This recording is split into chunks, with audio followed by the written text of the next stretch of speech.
नमस्कार दोस्तों, इस वीडियो में आपका स्वागत है। तो बहुत सारे स्टूडेंट ये बता रहा था कि मुझे पीएचडी एंट्रांस एग्जामिनेशन का जितना भी इंटरव्यू होता है और कहाँ का एग्ज़ाम होता है, पीएचडी के इंटरव्यू में क्या क्या पूछा जाता है, क्या प्रोसीजर रहता है, ये बताइए। तो देखिए, अगर मैं पीएचडी एंट्रांस का बात करूँ इंडिया में तो बहुत सारे इंस्टीट्यूशन है एज वेल एज आपका यूनिवर्सिटीज़ भी है। अब बात हुआ कि एडमिशन प्रोसेस क्या होता है। कोई भी आप पीएचडी में अगर दाखिला लेना चाहते हैं कोई भी यूनिवर्सिटीज़ में, तो वहाँ पर पीएचडी के लिए अलग से एंट्रांस एग्जामिनेशन रहता है एज वेल एज अगर यूनिवर्सिटी का बात करूँ तो जीआरएफ जूनियर रिसर्च फेलोशिप जो होता है उसके थ्रू भी लिया जाता है। तो इधर आप जीआरएफ के थ्रू जाइए, नहीं तो आपका जो एंट्रांस एग्जामिनेशन होता है उसके थ्रू जाइए। तो देखिए, अगर मैं जेएनयू का बात करूँ तो जेएनयू में होता है JNUEE, उसका एक पीएचडी एंट्रांस निकलता है, वो आपको पढ़ना पड़ेगा अगर आपके पास जीआरएफ नहीं है तो। और सेकंड हो गया आपका, अगर आप जेआरएफ है आपके पास तो जेआरएफ का फॉर्म फिलअप कर दीजिए। अगर जेएनयू को बात करो तो ग्रुप वाइज रिसर्च ग्रुप है, जैसे इम्यूनोलॉजी के लिए अलग ग्रुप है, जेएनयू के लिए आपका सेल बायोलॉजी के लिए, कैंसर के लिए अलग ग्रुप है, आपका स्ट्रक्चरल बायोलॉजी के लिए अलग से ग्रुप है। तो अलग अलग ग्रुप होता है रिसर्च का, ठीक है। तो आपके अनुसार जेआरएफ आप जितना भी रैंक हो जेआरएफ के थ्रू भी जा सकते हैं, आपका इंटरव्यू होगा देन। और आप इसके थ्रू जेएनयू सीईबी के एंट्रांस देने के बाद भी आपका फिर से इंटरव्यू मस्ट है अगर पीएचडी में जाना चाहते हैं, क्योंकि पीएचडी एक बहुत इंपॉर्टेंट चीज होता है। आप 5 साल देते हैं अपना, ठीक है। बहुत सारे स्टूडेंट ये भी बोलता है कि मैं अपना जवानी दे दिया, तो ये सच बात है। ज़्यादा स्टूडेंट जवानी दे देता है, किसी का 5 साल लगता है, किसी का 7 साल लग जाता है। तो पीएचडी में जाके आपको इच्छा है, रिसर्च में अच्छा लगता है, तभी आप जाइएगा, नहीं तो सोच समझ के पीएचडी में जाइएगा। बहुत ही खतरनाक चीज़ है, बहुत सारे स्टूडेंट मुझे ऐसे बताता है, ठीक है। तो अब बात हो कि इंस्टीट्यूशन में क्या है। अगर मैं इंस्टीट्यूशन का बात करूँ तो इंस्टीट्यूशन में क्या होता है कि आपको जीआरएफ के थ्रू होता है, आपका फॉर्म निकलता है, आपको जीआरएफ का जितना भी रैंक हो आपको देना पड़ता है, आपका इन्फॉर्मेशन देना पड़ता है। देन आप मेरिट लिस्ट निकलता है जहाँ पर आपको बोला जाएगा कि ये स्टूडेंट है, सिलेक्टेड हुआ है, इंटरव्यू के लिए आइए। अब आपको इंटरव्यू में बोला जाएगा। अगर बात करूँ मैं टीआईएफआर का, एनसीबीएस का, ये तो यहाँ पर क्या होता है, अलग से एग्जाम होता है, जीएस नाम होता है, JGBLs आपका टीआईएफआर का एग्जाम होता है। वहाँ पर एनसीबीएस भी रहता है, टीआईएफआर भी रहता है। आपको ये भी पता होगा कि JNCSR बोल के इंस्टीट्यूट है, वो भी बहुत अच्छा है, वहाँ पर भी आपका जेआरएफ के थ्रू ही बुलाता है। तो यहाँ पर जब जेआरएफ के थ्रू आपको बुलाएगा तो इंटरव्यू में बुलाएगा। अब बहुत सारे स्टूडेंट का ये क्वेश्चन रहता है कि सर इंटरव्यू में ऐसे क्या क्वेश्चन पूछता है, क्या क्या रिक्वायरमेंट होता है। देखिए, पहले आपको एक राइटर मांग सकता है, नहीं तो रिसर्च डिज़ाइन कर सकता है, बोलेगा रिसर्च डिज़ाइनिंग करके दो, तुम्हारा जो तुम काम करना चाहते हो यहाँ पर, ठीक है। रिसर्च डिज़ाइनिंग करने बोलेगा, नहीं तो राइट अप लिखने बोलेगा। और एक जो होता है SOP, स्टेटमेंट ऑफ पर्पस। आप पीएचडी कर रहे हैं तो आपका क्या स्टेटमेंट है, आपका पर्पस क्या है यहाँ पर करने का, तो आपका स्टेटमेंट ऑफ पर्पस देना पड़ता है, सब जगह देना पड़ता है। SOP आपको देना ही पड़ेगा कि आप पीएचडी क्यों करना चाहते हैं। जब आप इंटरव्यू बैठेंगे, इंटरव्यू का जब आपको बुलाएगा, आपको अभी तो वर्चुअल हो रहा है, पहले अलग से रूम में जाके बहुत सारा प्रोफेसर सामने बैठा रहेगा, जब आपको पूछेगा क्वेश्चन, ठीक है। तो क्या होता है, मैं एक्जैक्टली बता रहा हूँ कि आपको वहाँ पर बुलाएगा और आपको पूछेगा। पहला क्वेश्चन तो ये पूछेगा कि आप क्यों पीएचडी करना चाहते हैं। तो ये क्वेश्चन आपको पूछेगा, आपको अच्छा से बना के रखना है। अगर आप रियली इंटरेस्टेड है तो आपको ऐसा क्या पीएचडी क्यों करना चाहते हैं, ये आपको बोलना पड़ेगा। नहीं यार पता, तो आपको बोलना पड़ेगा कि आपको पीएचडी क्यों करना है। सेकंड क्वेश्चन पूछता है कि आप इस सब्जेक्ट में पीएचडी क्यों करना चाहते हैं। जो भी आप सपोज सेल बायोलॉजी, कैंसर है, कोई भी टॉपिक चूज किए हैं, वहाँ पर आप बोले हैं कि देखिए मेरा स्टेटमेंट ऑफ पर्पस में इसमें काम करना चाहता हूँ, ये मैं रिसर्च डिज़ाइन किया हूँ, इसमें मुझे काम करना है।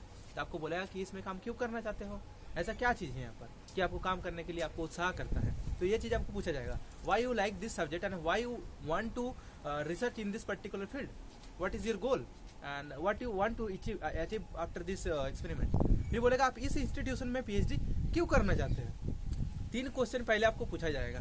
देन सबसे खतरनाक क्वेश्चन पूछा जाता है पीएचडी में कि आपका सबसे फेवरेट सब्जेक्ट क्या है, बताइए आप कौन सा सब्जेक्ट आपको बहुत अच्छा लगता है। ये होता है मतलब आपको लेने के लिए आप पूछ रहे हैं, मतलब आपको लेगा बच्चा से ये लोग, तो आपको पूछेगा कि आपका फेवरेट सब्जेक्ट क्या है।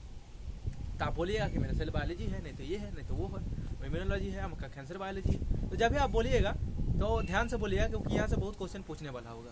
तो आप जो भी फेवरेट सब्जेक्ट बोलिएगा आपको सोच समझ के बोलना है, ठीक है।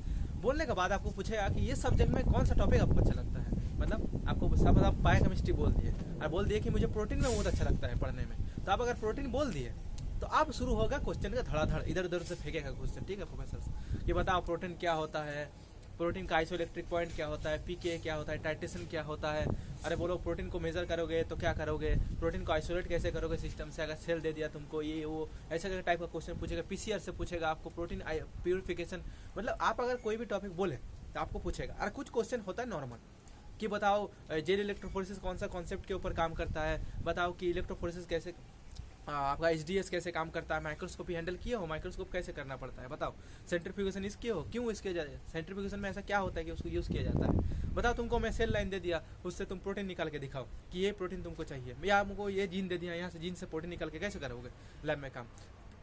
तो आपको प्रैक्टिकल चीज़ पूछा जाएगा, क्योंकि आप लैब में काम कीजिएगा, आप 5 साल दीजिएगा, आपको पता होना चाहिए कि PCR क्या होता है, आपको थोड़ा भी पता होना चाहिए कि इलेक्ट्रोफोरेसिस क्या होता है, HDS क्या होता है, सेंट्रीफ्यूगेशन क्या है, प्रोटीन को कैसे आइसोलेट करना पड़ता है, जीन क्या होता है, वेक्टर क्या होता है, रिकॉम्बिनेंट DNA टेक्नोलॉजी क्या होता है। अगर आप कैंसर बायोलॉजी की बात करें तो कैंसर के बारे में पूछे, अगर आप गलती से बोल दिए कैंसर, सर मुझे कैंसर अच्छा लगता है, जो मेजोरिटी स्टूडेंट बोलता है कि मुझे, सपोज आप CCMB में दे दिए, सेंटर फॉर मॉलिकुलर जो बायोलॉजी वहाँ पर दे दिए, मॉलिकुलर सेल बायोलॉजी में हैदराबाद में, तो आपको पहले पूछा जाएगा कि हाँ कैंसर अच्छा लगता है बताओ, तो कैंसर का प्रॉपर्टी क्या है, कैंसर का प्रॉपर्टी ऐसा क्या है जो नॉर्मल सेल से उसको डिस्टिंग्विश करता है, डिस्क्रिमिनेट करता है।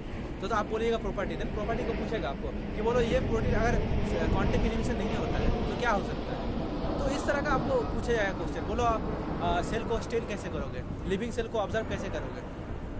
अगर आपके पास ये कंडीशन है, आपको कंडीशन बहुत सारा प्रोवाइड किया जाएगा कि देखो ऐसा कंडीशन है, लैब में ये चीज़ नहीं है, या आपके पास ये नहीं है, या गलती ये कर दिया आप, देन उसको कैसे हैंडल करिएगा। तो ये सब चीज़ प्रॉब्लमेटिक चीज़ आपको दिया जाएगा।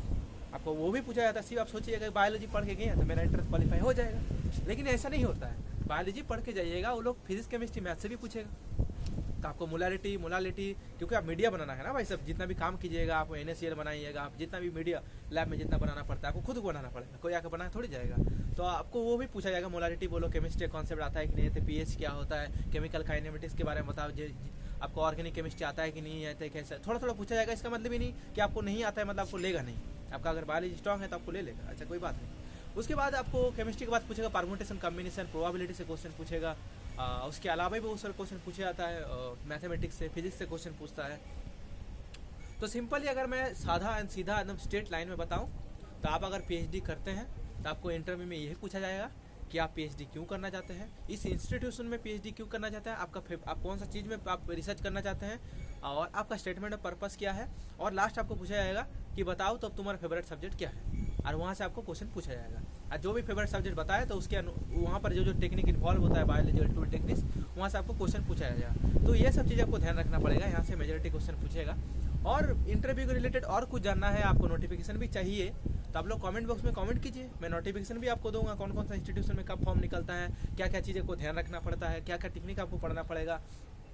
तो ये देखिए, अगर मैं बहुत सारा फ्रेंड से मैं बात किया हूँ, बहुत सारे सीनियर के साथ बात किया हूँ, आप लोगों को शेयर करूँगा कि एक्चुअली इंटरव्यू में क्या पूछा जाता है। अगर आपको वीडियो चाहिए तो आप लोग कमेंट बॉक्स में कमेंट कीजिए, और वीडियो देखने के लिए, लाइक करने के लिए, हर बार की तरह प्रेम पूर्वक, आदर पूर्वक आपको बहुत बहुत धन्यवाद दोस्तों।